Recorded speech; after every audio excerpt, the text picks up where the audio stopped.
Wow, it's almost like a reunion on the show this week. I love it. We have some great guests that I'm sure you'll be familiar with, and that includes my next guest. Sue Pitchforth joins us. She is the owner and principal designer over there at Decor Therapy Plus. Welcome, Sue. Oh, so nice to be here. It's great to see you. I mean, we've done many of these virtually, yes. but wonderful to have you back in studio. And you're going to help us get us ready for the holidays when it comes to decor. And I think the first thing that comes to mind is, can we do it affordably? And that's why we love having you on the show, because we can do it affordably, can't we? Absolutely, for sure, 100%. Yeah, so what's the first piece of advice you usually give to people when they're looking to do something on a budget? So normally the first thing I do, even for myself and for anybody else out there, is to gather all your Christmas stuff. Right. That's the first thing. Because if you're like me, you buy things Boxing Day or what have you the year before, and you tuck them away and you forget what you have. And it is like Christmas again. Yeah, no, it's true. It's true. Yeah, guilty as charged here too. Get a lay of the land and see what you have. And that's the number one place to start, for sure. Well, you've got some great ideas. We're going to start with the Winterland Christmas ideas. You sent some photos in, so I'm going to ask them to bring up the photos here, and we'll talk a little bit about each of these. Sure. Tell me about this. So this was an arrangement that I did for a client, and it was really funny because I asked them to bring everything that they had out. Okay. And I found all these wonderful woodland pieces, and they really never used them. Oh, yeah? So this actually is in a great spot in their living room, right by the window. And it's so pretty. It's winter, it's Christmas. You can use it, all the way up until spring. And it's just a really nice look. This I love. This is actually on their coffee table. Oh, this is adorable. And you see the penguin and squirrels, and there's a reindeer back there.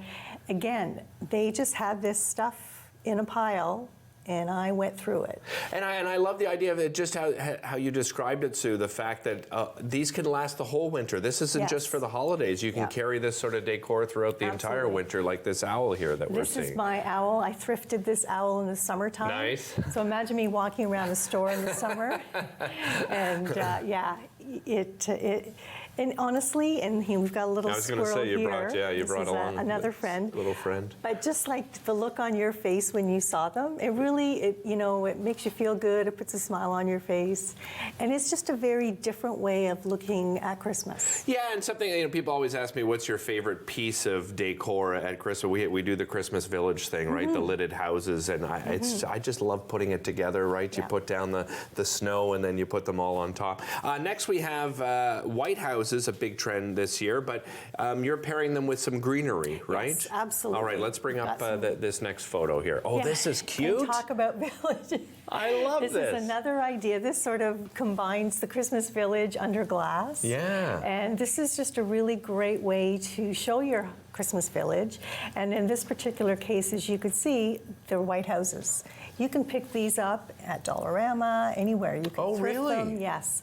It's just a fresh take on the Christmas village, for sure. And again, here's some more different sizes with either battery-operated candles or mini lights. You put them on your windowsill, your mantle. This one I love. You talked earlier about snow. Yeah. And this is just a cute. It's a different spin on something very traditional. Exactly, and really the trees nice. Too, right? My wife just bought some of those, and again, you can get them at thrift stores, the dollar store, for instance. Absolutely. Is this another example of one of these white houses you're talking about? I picked this that is up. cool. I thrifted that, actually, and he's on my porch. Oh, really? So I've got a prominent place on my porch. Look, I'm just going to turn that to camera. That looks great. Next up is creating, and this actually goes to what we were just talking about with Heather, and that's creating your own seasonal scent. We'll bring up some photos, but how do you go about doing that? So it's so simple, and as Heather mentioned, we're using natural products and natural things makes it so much easier. Basically, here you've got orange slices. They can be dried or not. Cranberries, cloves, cinnamon, green. It's really go outside, pick up any type of greenery that you like, Yeah. and then go into your spice drawer.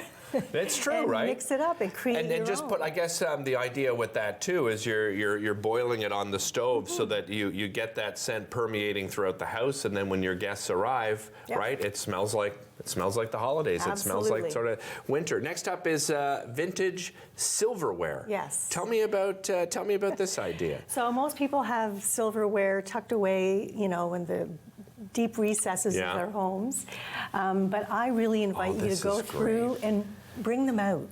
And as you can see here, who would have thought to marry candlestick holders with pine cones? Yeah. Like, again, just a new twist on something that we have already. So did you at glue home. these on, or You can glue them on. Okay. Yeah. Okay. Yeah. Or you can use double-sided tape. Right. if This you don't I want it love. more. This is just a silver tray. Right. And just added some greenery, some berries, and a bow.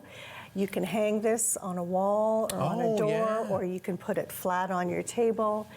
Again, these are things you have. This is so sweet. This is cute. Like, who would have thought to use an urn and just put a Is little that rosemary?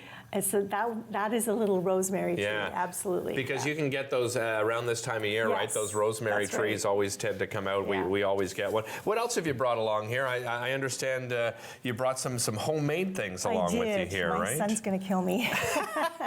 Is this when he was younger? Yes. This, So this is great. These are almost 30 years old. Right. So really what I just want to share with the viewers is, if you have artwork or little pieces that your children have made over the years, why not put them on your Christmas tree? Yeah. My tree is half of these special memories that my son has created. I love and it. He made, when he was 2, he made a paper plate angel. Yeah. It's very hideous looking. And I love the honesty. every year I make him put it on top.